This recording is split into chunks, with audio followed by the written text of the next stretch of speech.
자, 우리 강의를 한번 봅시다. 오늘 이제, 두 번째, 루이스, 벌컵, 강의 시리즈가 3권인데, 두 번째 지금 계속 진행하고 있습니다. 지금은 이제 우리 은혜 계약 속에 있는, 그런, 말씀을 생각해 보고 있죠. 오늘은 이제, 그래서, 예수가 나를 위해서 죽음을 준비했다. 예수님이 그리스도로 내정됐다라고 하는 그런 내용들을 한번 살펴보도록 합니다. 그래서 오늘은 성경 구절을 두 구절을 한번 제시를 했습니다. 우리 창세기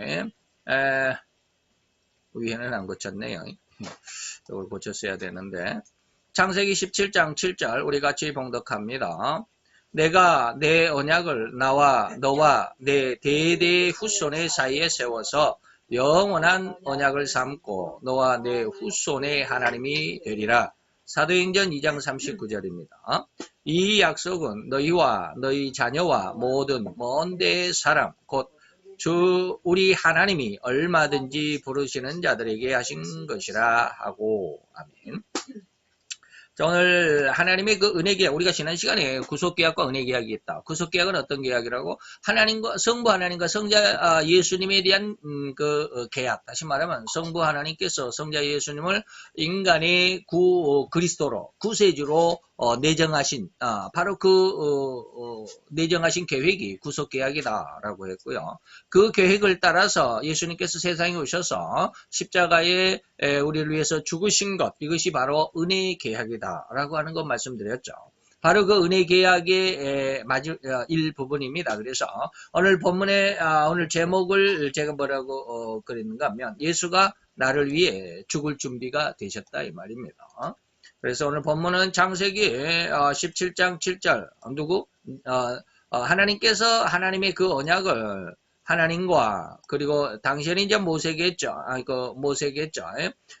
모세와 그리고 다시 말하면 믿음의 자손들입니다. 믿는 믿음의 자손들 그 후손의 모든 후손들까지 끝까지 말이죠. 이 말이 사도행전 2장 39절에 이 말씀을 인용해서 너희와 너희 자녀와 모든 먼 데 사람 이방인들까지라도 이 말이죠. 다 예수를 믿으면 구원을 얻게 하시는 예수의 이름의 의미 마태복음 1장 21절에 저는 자기 백성을 저희 죄에서 구원할 자다라고 하는 그 이름의 의미처럼 예수님께서 모든 세계 인류 모두를 다 구원의 백성으로 삼으시겠다라고 하는 것이죠. 그게 뭡니까? 모든 먼 데 있는 사람들까지 다 구원의 계약 안에 있게 하겠다라고 하는 것이죠. 자, 하나님께서는 구속 계약에 근거해서 은혜의 계약을 확립하셨죠. 하나님께서 은혜 계약에 있어서 다시 말하면 은혜 계약에 있어서 제1 당사자가 되십니다.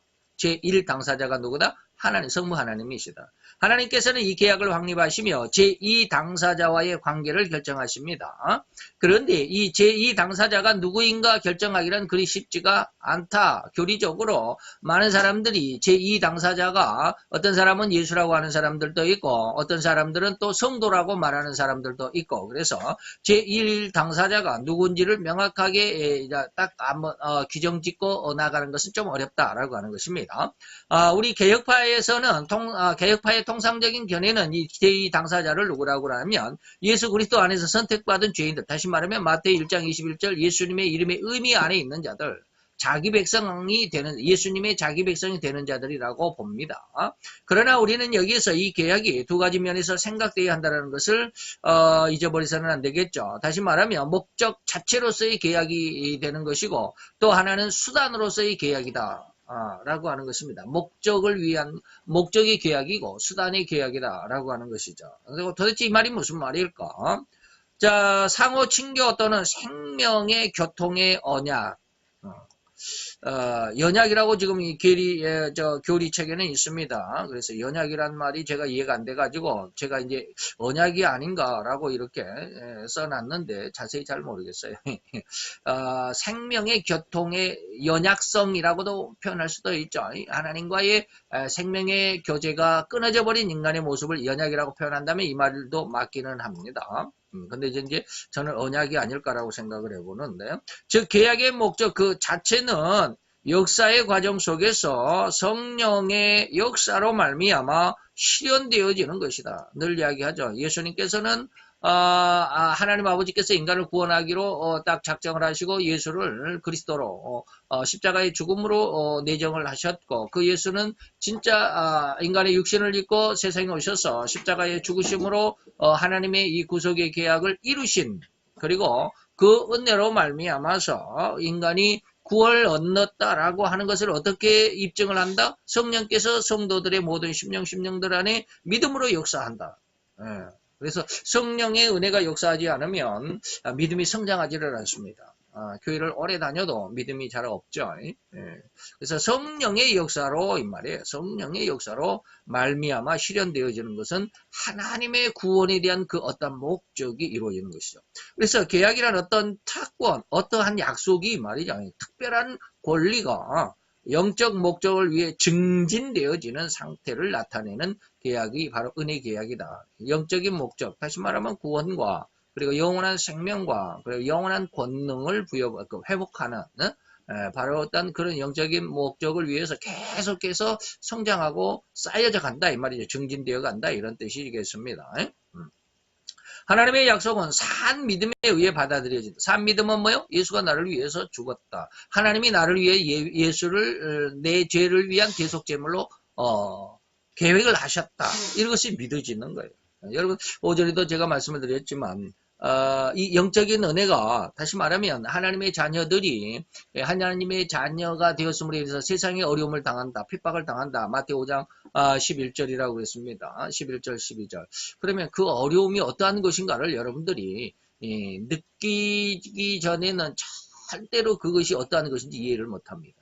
다른 말로 하면 남자가 아무리 여자가 아기를 낳는데 힘들고 고통스럽고 아프고 그 고통이 이루 형언할 수 없다라고 아무리 소리를 빽빽 질러도 남자들은 전혀 몰라요. 전혀 느낌이 없어요. 때로는 요즘에는 뭐 이제 아주 의도적으로 그 기계의 힘을 빌려가지고 남자도 배에다가 뭐 어떤 그 전기 충격 패드를 붙이고 있으면 그 충격에 의해서 여자들이 출산할 때 그 고통을 느끼게 한다라고 그러지만 그건 실제적인 건 아니죠. 그냥 체험을 해보는 거예요. 이만큼 아프다라는 것을 느끼기는 할 수는 있겠지만 직접 경험은 아니잖아요. 직접 경험은 안 해요. 그래서 몰라요. 제 말을 이해할 수 있어야 합니다. 영적인 것도 역시 마찬가지예요. 아무리 일러줘도 내가 영적인 것으로 이해할 수 있을지는 모르지만 영의 체험이 없으면 그 말을 진짜 이해를 못해요. 제가 아까 오전에 그런 말씀을 드렸습니다. 제가 육신적인 신앙에 대해서 영적인 신앙에 대해서 수없이 말씀을 드렸는데 이것이 명확하게 구분되어지는 것은 불과 한 2주 전입니다. 희한하죠? 이건 어떤 느낌밖에 자기 자신밖에 몰라요. 그냥 느낌으로 그냥 알아지는 거예요. 그래서 저희 스승 목사님이 800명이 넘는 그 목사님들의 그 수련회에서 보니까 정말 성령으로 거듭나서 성령의 은혜 안에서 신앙이 제대로 세워진 사람이 2-3명 뿐이더라라고 하는 말이 지금은 보여질 것만 같아요. 제가 요즘은 기도를 잘 못하는 그런 삶이기는 하지만 하나님의 은혜는 계속되어지는 게 참 하나님 앞에 부끄럽기도 하고 죄송스럽기도 하지만 그러나 은혜는 계속되어져 가요. 그래서 조금씩 아주 느리게 하나씩 하나님께서 알게 하시더라고요. 그래서 이게 뭐요? 산 믿음이라고 하는 겁니다. 이게 하나님이 느껴져야 됩니다. 하나님이 그냥 내 마음 속에서, 내 신앙 속에서, 내 영적인 영의 힘에 의해서 하나님이 그냥 보여지고 읽어져야 됩니다. 이게 산 믿음이다. 교회에 다닌다고 해서 다 산 믿음은 아니죠. 이렇게 해서 약속된 축복은 완전히 실현되어 가는 것이죠.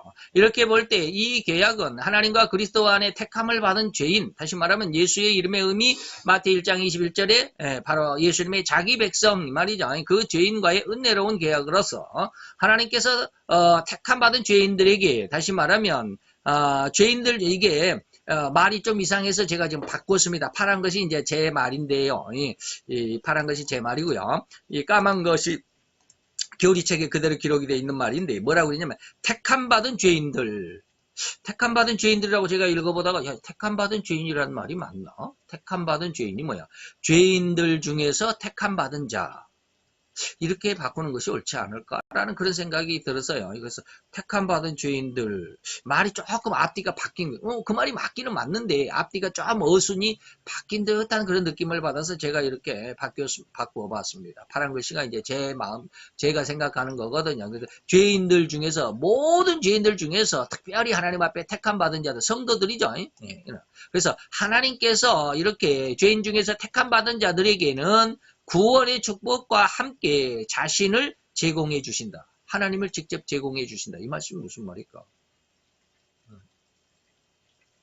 하나님을 제공받은 사람은 굉장한 축복일 겁니다. 저는 아직 이런 은혜를 받지를 못했다라고 그렇게 생각을 합니다만 하나님을 다시 말하면 하나님이 나와 함께 하신다 이 말입니다. 내 속에 내주하신다. 내 속에 임재하셨다 이 말입니다. 다시 말하면 이런 사람은 하나님이 함께해 주신다라는 하나님이 자신을 제공해 준 사람, 다시 말하면 하나님의 임재를 가진 사람은 절대 죄악이 그 속에 호리만큼도 없습니다. 다시 말하면 청결이다, 거룩이다라는 말 그 자체입니다. 그래서 그것이 바로 이기는 세상을 이기는 믿음이고 이기는 신앙입니다. 그리고 택함받은 죄인이라는 말보다는 죄인들 중에서 택함받은 자들은, 다시 말하면 성도들은 하나님과 그의 모든 은혜로운 선물을 믿음으로 받아들이기로 이 약속한 결심한 이 말이에요. 체결한 은혜로운 협정이 바로 하나님의 구원의 무엇으로서? 목적으로서 이 말이에요. 목적으로서. 그 다음에 목적에 대한 그 목적을 이루기 위한 구원을 이루기 위한 어떠한 수단으로서 하나님이 은혜 계약을 주셨습니다. 그 뜻 안에 있다 이 말입니다. 이것은 영적 목적을 실현한 영적 목적은 아까 여기서 말했던 모든 은혜로운 선물을 믿음으로 받아들이는 것. 이것이 성도들에게 주어진 것이죠. 이것을 이루기 위해서 순수한 법적인 어떤 협정이 있는데 성경은 이스마엘, 그 다음에 이스마엘은 누구예요? 이삭의 형이죠. 아브라함의 첫째 아들입니다. 이삭보다도 13살이나 형인 그 이스마엘이 있었죠. 엄마가 누구예요? 아브라함에 의해서 아내 사라의 몸종이었던 하갈에 의해서 낳은, 아브라함이 하갈에게서 낳은 아들이 이스마엘이죠. 오늘날 중동 국가, 이슬람 그 교를 믿는 무슬림들을 이스마엘의 자손이라고 그러죠. 성경은 이스마엘, 그리고 에서는 누구예요? 야곱의 형이죠. 쌍둥이 에서와 야곱, 그 중에 형이 에서죠. 그 다음에 엘리의 악한 아들들. 근데 엘리는 누굽니까? 구약의 제사장으로서 그 아들이 둘이 있었는데, 이 두 아들이 아버지의 그 어떤 그 권세, 제사장이라고 하는 그 권세를 믿고 아주 시체 말라면 아주 개망나의 삶을 살았던, 예.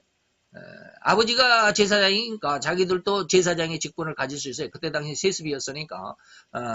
그런데 이제 제사장으로서 이제 쉽게 말하면 신입 제사장으로서 성전에 들어가서 이제 제사를 드리기 위해서 짐승들을 소나 양이나 잡죠. 그러면 하나님 앞에 제사를 드리기도 전에 지네들이 먼저 고기 제일 좋고 제일 맛있는 그런 곳을 한 건 뛰어다가 지네들이 그냥 파티하고 했던. 이런 아주 자기 멋대로 살았던 이 아들 둘이 있었습니다. 큰아들과 작은아들. 근데 이 두 아들이 이제 나라가 전쟁이 일어났죠. 전쟁이 일어났을 때 아버지는 이제 너무 늙었기 때문에 그 성전을 지키는 제사장으로서 성전 안에 이제 지키고 있었는데 두 아들이 전쟁에 나가서 한날 한시에 같이 죽고 말았죠. 예. 그래서 그 소식을 엘리 제사장에게 이제 그 전쟁터에 있었던 이제 전령이 달려와서 엘리 제사장에게 당신의 아들들이 이러한 전투에서 한꺼번에 전사를 했습니다라고 하는 그 말을 전해 주었습니다. 그래서 그 말을 전해 듣자마자 엘리가 그 자리에서 너무 큰 충격을 받았죠. 두 아들을 한꺼번에 죽은 소식에 그 자리에 그 의자에 앉아 있다가 그대로 쓰러져 버려서 목이 부러져서 죽었다라고 하는 기록이 바로 성경에 있죠. 바로 그런 엘리의 그 악한 두 아들, 그리고 죄 가운데서 죽은 패역한 이스라엘 백성들. 뭐 말하지 않아도 이거 말을 하면 너무 길어요. 이스라엘 백성들 어떻게 죄가, 하나님의 백성들이, 성도들이 말이에요. 성도들이 성도답지 못하고 죄악 가운데서 죽었다 이 말입니다. 예. 이런 사람들처럼 약속이 결코 실현되지 않는 경우까지라도 다 포함을 해서 이제 하나님께서 약속하신 것만은 그러한 어떤 하나님의 약속이 거기까지 다 포함되어 있다라고 하는 것은 변함없는 완전한 사실이다. 여러분들 좀 이해하기가 좀 힘들 것입니다. 예. 이걸 설명하려면 너무 기니까 지나갑시다. 따라서 이 은혜의 계약은 하나님께서 모든 믿는 자에게는 구원의 축복을 보증해 주시는 순수한 법적인 협정이라 간주할 수 있을 것이고, 우리가 이 언약을 이처럼 넓은 의미로 생각해 본다면 우리는 하나님께서 그 언약을 믿는 자들과 그의 자녀들에게 이루셨다라고 하는, 이루셨다 이 말입니다. 이렇게 말할 수 있습니다. 제가 성경을 읽다가 한 구절을 보고 처음 읽어봤어요. 처음 느껴봤다 이 말입니다. 구약 성경, 제가 신약은 많이 읽었지만 구약은 많이 안 읽었다 그랬죠. 구약은 한 10번 정도 읽었을 텐데 한 번도 그 구절을 읽으면서 이런 뜻이었네 라고 이렇게 생각해보지 못했던 정말로 생소한 그런 구절이 있어요. 저 지금 뭐 찾으려면 한참 시간이 걸려야 되겠는데 뭐가 있냐면 믿는 자들이 하나님 안에서 생명을 다 하지 못하고 그냥 요절한다고 그러죠. 중간에 죽었을 때 이 말이에요. 하나님을 잘 믿는 성도가 왜 갑자기 죽을까? 우리가 일반적인 눈으로 볼 때는 이게 저주의 삶이고 그 사람이 멸망을 받았기 때문에 하나님께서 진노를 했기 때문에 그가 저주의 죽음을 죽었다라고 할 수밖에 없는 그런 그 죽음, 중도에서 죽는 죽음. 뭔 성경 몇 장 몇 절인지 몰라요. 근데 그게 뭐냐면 화액을 찾아보세요. 하나님께서 화액을 면하게 하기 위해서 그 사람의 생명을 미리 데려가셨다라는 구절이 성경에 있습니다. 제가 그 성경 읽고 깜짝 놀랐어요. 와, 하나님이 세상에 이 엄청난 환난과 시험과 걱정이 있어서 이러한 화를 당하기 전에 하나님께서 미리 불러가신 사람들이 있습니다. 그 사람들이 바로 요절한 성도들입니다. 누가 누군지는 잘 모르겠지만 어떤 사람이 요절한 사람인지는 잘 모르겠지만 갑자기 우리가 뉴스에 보다 보면 어떤 집이 뭐 지난번에 아주 옛날에 그런 뉴스가 있었습니다.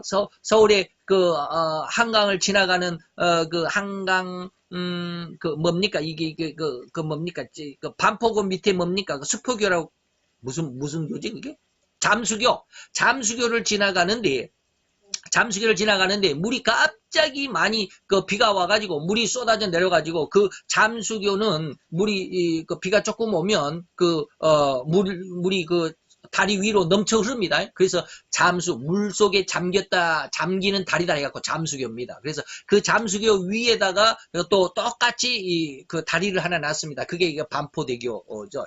예, 반포대교 밑에가 위에는 반포대교, 밑에 칸은 잠수교. 그런데 그 잠수교를 가다가 갑자기 한강물이 많이 쓸려 내려가지고 그 차가 떠밀려 가가지고 그 안에 있는 한 가족이 죽었어요. 아주 오래전에 뉴스가 났어요. 그런데 그 승용차를 타고 있는 엄마, 아빠, 아이가 어떠한 상황이었냐면 이 가족이 새벽 기도를 가는 중이었어요.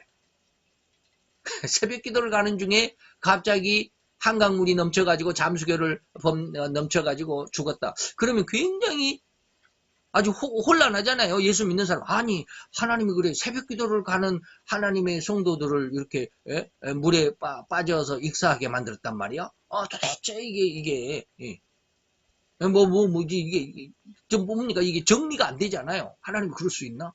하나님을 안 믿는 사람이라면 야 하나님이 진노했고 하나님이 천벌을 내렸구나 뭐 이렇게 얼버무려 버리면 쉽게 넘어갈 텐데 이게 하나님을 믿는 집사의 가정이고 한 가족인데 그럴 수 있을까? 더군다나 다른 사람들은 그냥 고은이 잘 시간에 아주 열심히 있는 사람만 새벽 기도를 나간다는데 이 새벽 기도를 가는 도중에 물에 휩쓸려 가지고 죽었다. 도대체 하나님은 도대체 무슨 생각이야? 왜 이런 사람들을 죽게 내버려 두었을까? 이렇게 도대체 정리가 안 되잖아요. 근데 제가 그런 뉴스를 보고 지금 한 20년 흘렀나요? 처음으로 그 성경 구절을 읽고 깜짝 놀랐어요. 화액을 면하게 하기 위해서 세상에서 하나님이 먼저 데려가셨다. 나옵니까 그 구절? 이사야 57장 1절. 네, 뭐라고 한가요? 의인이 죽을지라도 마음에 드는 자가 없고 자비한 자들이 취하여감을 입을지라도 그 의인은 화액전에 취하여감을 입은 것인 줄로 깨달은 자가 없도다. 그거인가 봐. 화역이 뭐예요? 세상에 화를 당하기 전에 세상에 화가 너무 심란하니까 심각하니까 그런 어려움을 당하기 전에 미리 하나님께서 데려가셨다. 그런데 또 어떤 사람은 그 심각한 어려움 중에서도 그 심각한 어려움을 이기게 하시는 믿음을 주시는 사람들도 있습니다. 그런 사람들은 화역이라고 말할 수가 없어요. 그런 사람들이 당하는 어려움은 아주 자연스럽게 쉽게 말하면 다니엘이 사자굴에 안 들어가는 게 세상 사람들은 하나님의 축복이라고 생각하지만 하나님은 그 속에 집어넣잖아요. 그러지만 그 사자들의 입에서 하나님이 그를 보호하시잖아요. 이만한 큰 믿음들도 있다 이 말입니다. 그래서 이런 것들을 잘 이해할 수 있는 그런 모습이 필요합니다. 그래서 구원, 은혜의 계약이라고 하는 것, 그리고 하나님께서 우리를 세상에서 지켜가신다고 하는 것을 잘 한번 여러분들이 깊이 기도를 많이 하시면 또 성경을 많이 읽으시면 하나님께서 깨닫게 해주시리라고 믿습니다. 자, 이거 빨리 나가야 됩니다. 7개 문제니까 뭐 긴 것 같지만 짧게 한번 해봅시다. 자, 은혜의 계약은 누구와 누구와의 계약일까요? 이거 오늘 1번 문제 아주 중요합니다. 은혜의 계약은 누구와 누구와의 계약일까? 오늘 본문 창세기 17장 7절 있고 사도행전 2장 39절 있습니다. 누구와 누구의? 내 언약은 여호와 하나님께서 우리 성도들과의 언약은 나와 여호와 하나님과 너와, 여기에서는 쉽게 말하면 성도의 대표 이제 모세기는 하지만 성도의 대표인 너와 그리고 너의 대대 후손과, 그러니까 이스라엘 백성, 여기서 너의 대대 후손은 뭡니까? 이스라엘 백성들이죠. 성민들을 의미합니다. 그리고 이제 이 말을 다른 말로 더 크게 확장시킨다면 이제 이스라엘 백성들뿐만 아니라 믿음 안에 들어온 모든 자들, 이것이 이제 사도행전 2장 39절에 보니까 바로 그것이 해석이 그 말이 맞다라고 하는 것이 나오죠. 너희와 너희 자녀와 그 다음에 모든 먼데 사람, 이방인들이 말입니다. 이방인들까지. 그래서 하나님과 성도된 자들과의 계약이 바로 은혜 계약입니다. 곧 시간과 공간을 초월합니다. 시간과 공간을 초월한다는 말을 이해하시죠? 옛날 구약의 모세 시대나 오늘 우리가 살아가는 이 시대나 아니면 우리가 이제 이미 죽고 세상에서 우리가 죽고 우리는 없어지고 우리의 후손들이 그 누군가가 또 살아갈 때 뭐 시간에 관계없이 말이에요. 그리고 공간은 뭐예요? 미국 사람이건 유대 사람이건 한국 사람이건 중국 사람이건 그 공간적인 어떤 제약에 의하지 않고 모든 사람들 중에 예수를 믿는 사람이라면 시간과 공간을 초월해서 온 인류 중에서 예수의 십자가의 대속의 은혜를 얻은 자들과 갖는 구원의 약속이 뭐야? 은혜 계약이다 라고 하는 것이죠. 그래서 마태 1장 21절 예수의 이름의 의미가 뭐예요? 그가 자기 백성을 말이에요. 자기 백성을 그 자신들 저희 죄에서 구원할 자가 바로 예수다. 누구든지 상관없다. 시간과 공간에 제약을 두지 않는다 이 말입니다. 두 번째입니다. 은혜 계약에 있어서 제1당사자는 누가 되고 그리고 계약을 확립시키는 분이 누군가? 제1당사자는 뭐야? 창세기 17장 17절에 보니까 내가 내 언약을, 여호와 하나님께서 말하는 내가 내 언약을, 그러니까 제1당사자는 누구다? 나라고 말하는 여호와 하나님이시다. 출애굽기 19장 5, 6절에 세계가 다 내게 속했다. 온 세계가 다 내 것이다. 여호와 하나님께서 지금 이렇게 이야기하시는 것이죠. 온 세계가 내 것이다. 에베소서 1장 3절로 6절까지 보면 찬송하리로다 하나님 곧 우리 주 예수 그리스도의 누구? 아버지께서 우리를 어디에서? 그리스도 안에서 우리를 하늘의 신령한 복을 주기로 작정하셨다라고 하는 것이죠. 그래서 제1당사자는 누굽니까? 예수 그리스도의 아버지가 되시는 성부 하나님. 그 언약을 확립시키시는 분은 누구다? 하나님과 또한 그 하나님의 아들인 독생자 예수 그리스도다라고 하는 것이 세 구절 속에서 잘 읽어보면 나오겠죠. 답이. 세 번째입니다. 은혜 계약에 있어서 제2당사자는 누구며 어떻게 결정이 될까? 이것이죠. 에베소서 1장 3절로 5절 찬송하리도 하나님 곧 우리 주 예수 위에서 이 제공됐던 이 말씀이죠. 우리 주 예수 그리스도의 아버지께서 그리스도 안에서 하늘에 속한 모든 신령한 복을 누구에게? 우리에게 이 말입니다. 우리에게 복을 주시려고 했다. 그래서 이 계약의 혜택을 입은 사람을 제2당사자라고 할 수 있는데 이들이 누구다? 바로 모든 신령한 복을 받을 수 있는 우리들. 예수 그리스도의 그 백성 안에 든 자들이라고 말하겠죠. 사도행전 2장 39절에 보면 너희와 너희 모든 자들 모든 먼데 있는 사람들, 다시 말하면 하나님이 얼마든지 부르시는 자들, 인종을 초월해서 시간을 초월해서 공간을 초월해서 모든 사람들, 그 어떤 사람들이라도 하나님이 얼마든지 부르시는 자들은 다 제2당사자 안에 소속된다 이런 말입니다. 네 번째입니다. 하나님이 약속으로 우리에게 주시는 것이 과연 무엇일까? 그 하나님의 하늘의 모든 은혜로운 축복이 뭘까? 이사야서 45장 17절에 보니까 여호와께서 구원을 입어 영원한 구원을 얻으리니 누가? 이스라엘은 여호와께 구원을 입었는데 영원한 구원을 얻으리니 영세의 부끄러움을 당하거나 욕을 받지 아니하리로다. 자, 영세라는 말을 우리가 잘 주의해 볼 필요가 있습니다.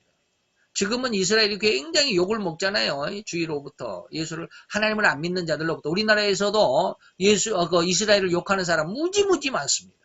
왜? 우리나라의 모든 매스컴은 친이스라엘적이 아니기 때문에 그렇습니다. 반이스라엘 성향입니다.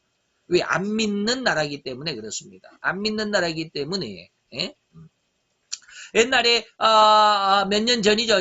언제입니까? 작년입니까? 재작년입니까? 그 미국이 대사관을 텔아비브에서 예루살렘으로 옮겼죠. 다시 그 말은 무슨 말이냐면 예루살렘을 이스라엘의 수도로 인정을 한다라는 것입니다. 근데 여기에 유엔에서 투표를 했죠. 그것이 옳으냐, 아니면 옳지 않느냐라고 하는 것을 이제 규정하기 위해서 투표를 했는데, 거의 한 200국이 넘는 유엔 그 참가국들 중에서 19개인가 나라만이 찬성을 했죠. 나머지는 전부 반대했습니다. 우리나라는 뭐예요? 우리나라도 반대했나? 기권했나? 그랬어요. 이건 뭡니까? 우리나라는 친이스라엘적이 아닙니다. 그렇기 때문에 이스라엘에 대해서 좋게 생각하지를 않고 있습니다. 그러나 예수를 오늘날 우리 믿음 안에 있는 사람들 중에서도, 목사님들 중에서도 이스라엘을 미워하는 사람들 많습니다. 희한하죠? 목사님들 중에서도 이스라엘을 반대하는 사람들이 무지 많습니다. 자, 그렇다고 본다면 이 말씀이 좀 이상하죠? 영원한 세상에까지 이스라엘은 뭐요? 부끄러움을 당하지 않을 것이고 욕을 받지 아니할 것이라고 그랬는데, 아니 영원한 세상이 되기도 전에 이 세상에서 지금 이스라엘이 얼마나 욕을 먹습니까? 근데 이 말을 잘 한번 생각해 보세요. 영원한 세상에 부끄러움을 당하지 않는다, 욕을 받지 않는다라는 것은 지금 과정을 말하는 게 아니라 결론을 말하는 것으로 봅시다. 결론을 말합니다. 지금은 힘이 우리가 힘들다라고 했을 때 우리가 성공했다라는 말은 뭐예요? 모든 힘든 과정까지 다 포함해서 마지막 결론이 성공했다라고 했을 때 그 사람은 성공했다라고 그러는 거잖아요. 과정을 보고 저 사람 저 사람 실패했다라고 말하지 않잖아요. 뭐든 그것을 잘 한번 생각을 해보면 우리가 내가 축복을 축복을 갖고 싶다라고 하는 것은 그것은 뭔가 과정에 내가 축복을 갖고 있다가 잃어버려도 괜찮다라는 뜻입니까? 아니면 결코 이 축복은 내가 결론에 가서 내가 이 축복을 받아서 영원히 이 축복은 빼앗기지 않겠다라고 하는 그런 어떤 결론적인 것입니까? 결론적인 것이어야 돼요. 과정적인 것이 되어서는 안 돼요. 내게 축복이 있다가 어느 순간 한 3년만 누리다가 아니면 한 5년만 누리다가 한 10년만 누리다가 나중에는 그거 없어져도 괜찮아 라고 생각하면 안 된다 이 말이에요. 우리의 축복은 그렇게 한순간에만 있는 게 아니잖아요. 지금은 힘들고 어렵더라도 내가 이 과정 중에서는 많은 시련 속에 있다 할지라도 결과가 축복이라고 한다면 그것은 결코 흔들리지 않을 것이고 흐트러지지 않을 것이라고 한다면 그 축복을 내가 갖겠다라고 하는 그런 모습이 뭡니까? 이게 영세의 이 말이에요. 영원한 세상에서도 우리 부끄러움을 당하지 않습니다. 욕을 당하지 않습니다. 하나님이 세상을 이처럼 사랑하사 독생자를 주셔서 이는 저를 믿는 자마다 뭐하지 않는다? 멸망하지 않는다? 영생을 얻게 한다. 멸망치 않고 또 반대로 영생을 주신다. 그래서 우리의 죄값으로 멸망치 않게 될 것입니다. 우리의 죄값은 뭐예요? 다 멸망입니다. 그런데 우리의 죄값 때문에 멸망인데 그 멸망을 예수님이 대신 십자가에서 해결했다 이 말입니다. 그래서 우리는 멸망치 않습니다. 영원한 부끄러움이나 영원한 욕을 당하면서 구원이 되었다 이 말입니다. 그래서 영원한 생명으로 살아가는 복을 주시는 것이 하나님의 약속이다. 자, 다섯 번째입니다. 우리가 어떻게 하나님의 약속을 선물로 받을 수 있습니까? 어떻게 이 선물을 받습니까? 로마서 10장 6절과 9절을 보니까 뭐라고? 믿음으로 이 말이죠. 9절로 넘어가니까 내 입으로 예수를 주로 시인하고 그리고 그것을 네 마음에 뭐하면 믿으면 갈라디아서 3장 7절로 11절에 보면 7절에서 그런즉 무엇으로 말미암은 자들이라? 믿음으로 말미암은 자들이라. 또 하나님께서 8절에 보니까 하나님이 이방을 무엇으로 하나님의 아들로 삼았다? 믿음으로. 믿는 자들을 하나님이 그들을 구원해 주시기로 하나님의 자녀로 삼으셨다. 그러므로 믿음으로 말미암은 자는 믿음이 있는 아브라함과 믿음으로 말미암은 자는 이 말은 이방인 중에서도 이 말이에요. 유대인들이 아니라 이방인 중에서도 믿음을 가지고 있는 자들은 믿음이 있어서 하나님 앞에 축복을 받는 그 아브라함과 함께 아브라함이 받는 복을 함께 누리도록 해주겠다. 그래서 11절에 보니까 의인이 무엇으로 산다? 믿음으로 산다라고 했습니다. 결론적으로 우리는 하나님의 이러한 엄청난 약속, 다시 말하면 영원한 욕을 당함에서 구원이 되고 영원한 부끄러움에서 구원이 되고 죄값에서 멸망을 받지 아니하고 영원한 생명으로 살아갈 수 있는 이러한 축복을 받는데 무엇이 필요했다? 믿음이다 라고 하는 것이다. 이거죠. 여섯 번째입니다. 자, 은혜의 계약의 약속을 총괄한 하나님의 선포는 무엇일까?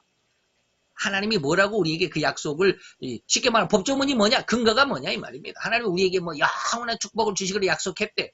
그래? 법조문이 뭐냐? 그 계약을 한번 나한테 줘봐. 이 말입니다. 에레미야 31장 33절입니다. 쭉 가시다가 내가 나의 법을 하나님께서 말합니다. 하나님께서 우리에게 주신 그 은혜의 계약의 그 법을 그 믿는 자들의 속에 마음속에 두고 마음속에 기록하게 두고 나는 그들의 하나님이 되고 그들은 내 백성이 될 것이라고 마음속에 믿음으로 심어졌고 그리고 기록을 해놨다. 여러분들 마음속에 기록이 있는지 모르겠어요.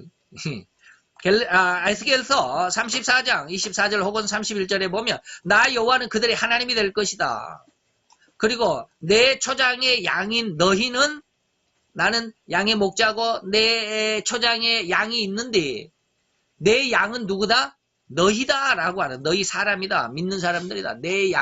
내가 내 양이라고 표현한 그 양이 누군 줄 아느냐? 그 양은 진짜 양이 아니라 너희들이야. 너희 사람이다. 나는 너희의 하나님이 될 것이다. 그래서 여호와는 나의 하나님이 되시고 나는 그의 백성이 되는 것이다. 하나님의 약속에 총괄하신 하나님의 선포는 뭐다? 하나님은 나의 하나님이 되고 나는 그의 아들이 양이 되고 이 말이죠. 마지막 일곱 번째입니다. 오늘의 마지막.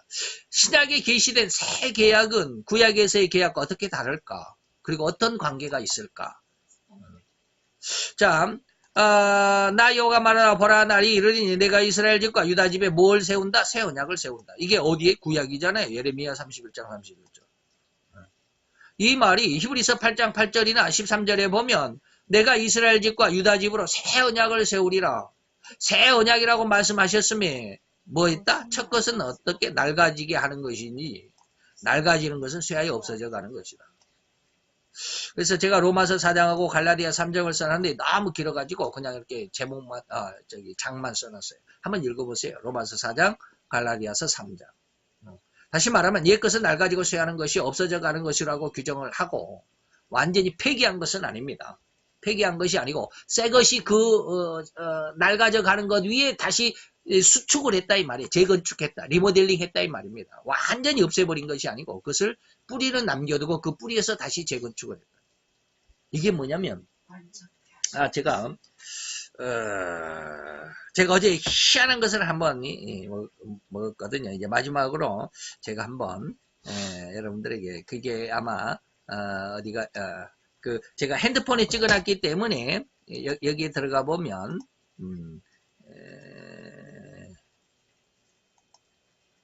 클라우드에 들어가 보면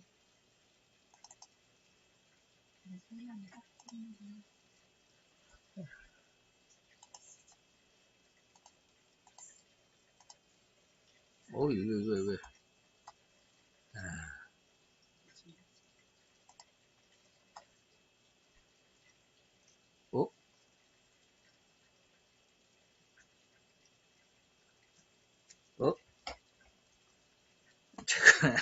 제가 어제 아주 희한한 포도를 먹었어요. 근데 포도가 어떻게 생겼는지 제가 사진을 찍어놨는데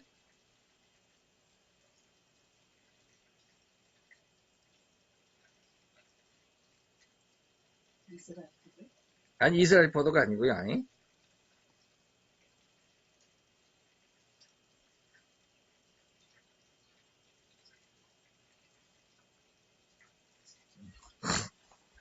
자, 한번 봅시다. 카톡에서 제가 이게 여러분 이건 한 번도 본 적이 없을 겁니다. 저도 처음 봤어요. 근데 맛은 그렇게 달지는 않아요. 여러분들 그 굉장히 단 어떤 그런 것들 있잖아요. 예. 자, 포도가 어떻게 생겼어요? 시커먼데 이게 잘 안 보여서 이렇게 생겨서 꼭 그 길쭉한 뭡니까 그 저기 토마토 있잖아요. 그 길쭉한 토마토 방울토마토인데 길쭉한 거 그런 것하고 좀 비슷해요. 거기에다가 덧붙이지 않았나라고 생각이 될 정도로 근데 그 까지 같아요. 색깔이 완전히 그 검붉은색이에요. 아주 진보라색. 요렇게 생겼어요. 요렇게 이게 포도예요. 우리 포도가 동글동글하죠. 예. 근데 캠벨 포도 같은 거는 그 아주 그 뭡니까 왕포도 뭐라고 그러죠? 왕포도라고 그러나? 거봉 포도 보면 아주 크잖아요. 알맹이가. 근데 그건 동그랗잖아요. 근데 이것은 그 방울토마토 길쭉한 방울토마토처럼 길쭉해요. 근데 포도예요. 이게 토마토가 아니에요. 제가 왜 이런 얘기를 하느냐면 이 토마토를 어떻게 이걸 어떻게 재배를 했을까 이 말이에요.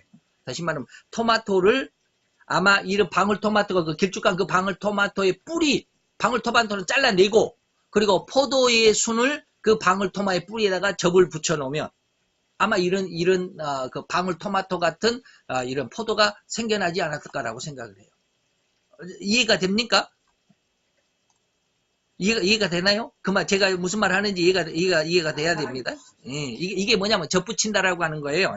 다 이거 지금 무슨 말을 제가 하려고 하느냐면 하나님의 옛 계약, 다시 말하면 구약은 낡아지고 쇠하는 것이고 없어져 가는 것으로 규정했다라고 그러는데 이건 완전히 폐한 것은 아닙니다.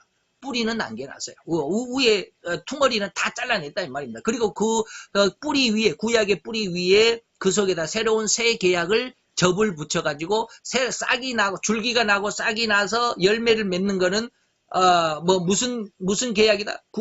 구약의 열매겠습니까? 신약의 열매겠습니까? 신약의 열매를 맺은 거예요. 신약의 열매, 새 언약의 열매를 맺은 거예요. 그러나 기본 뿌리는 새 언약이다, 구 언약이다. 뿌리는 옛 언약, 구 언약이다 이 말입니다. 이거 이해할 수 있어야 됩니다. 그래서 상당히 많은 목사님들이 구약은 이미 폐기됐으니까 읽어볼 필요 없다라고 이렇게 말을 하고 그래서 구약과 관계되는 이스라엘은 이제 폐기됐으니까 이스라엘을 대신해서 우리 교회가 이제 하나님께서 신약에는 교회를 새롭게 세우셨다라고 해가지고 유대인들을 그리고 이스라엘을 굉장히 싫어하고 미워하는 그런 사람들이 있습니다. 그렇지 않습니다. 옛날 우리가 종교개혁 시절 그 이전일까요? 유대인들을 굉장히 십자군 운동은 뭐예요? 기독교인들이죠. 쉽게 말하면 천주교인들입니다. 천주교인들, 그때 당시에는 이제 기독교가 별로 성하지 않았으니까, 천주교인들이 유대인들을 엄청 핍박을 했습니다. 여러분들 그걸 아시죠? 그걸 아십니까? 그래서 우리나라 사람들이 요즘에 이스라엘 가가지고 전도하면서 이스라엘 사람들의 마음을 돌리는 그런 이스라엘 사람들이 기독교를 호응할 수 있도록 하는 것이 뭐냐면 우리나라 성도들이 이스라엘 가가지고 전도를 하면서 뭐라고 그럽니까? 유대인들에게 미안하다라고 우리 기독교가 옛날 유대교를 이렇게 핍박을 했습니다. 그런 어떤 핍박의 그 잘못들을 이제 우리가 당신들에게 사죄를 합니다라고 하면 유대인들이 아니 기독교에서 이런 말을 한단 말이야 하고 놀리는 사람들이 한둘이 아니랍니다. 그래서 이스라엘에서 전도하는 사람들이 그렇게 전도하는 사람들이 상당히 많아요. 우리나라 사람들 중에서 이스라엘에 가서 전도하는 사람들이 바로 이런 내용들입니다. 그래서 우리나라 이런 모습들 뭐 더 이상 할 것도 없고 그래서 옛것은 낡아지고 쇠하는 것이지만 결코 완전히 없애버린 것 뿌리채 뽑아버린 것은 아니다. 뿌리만 남겨두고 거기에 하나님이 새 언약을 심어 세우셨다라고 하는 것 그것이 바로 예수 그리스도의 십자가의 대속의 죽음을 의미한다라고 하는 것을 꼭 기억을 해 주시기를 바랍니다. 이것을 위해서 하나님께서 우리를 준비하셨습니다. 우리를 위해서 예수님이 죽음을 십자가를 준비하셨습니다. 다 같이 기도합시다.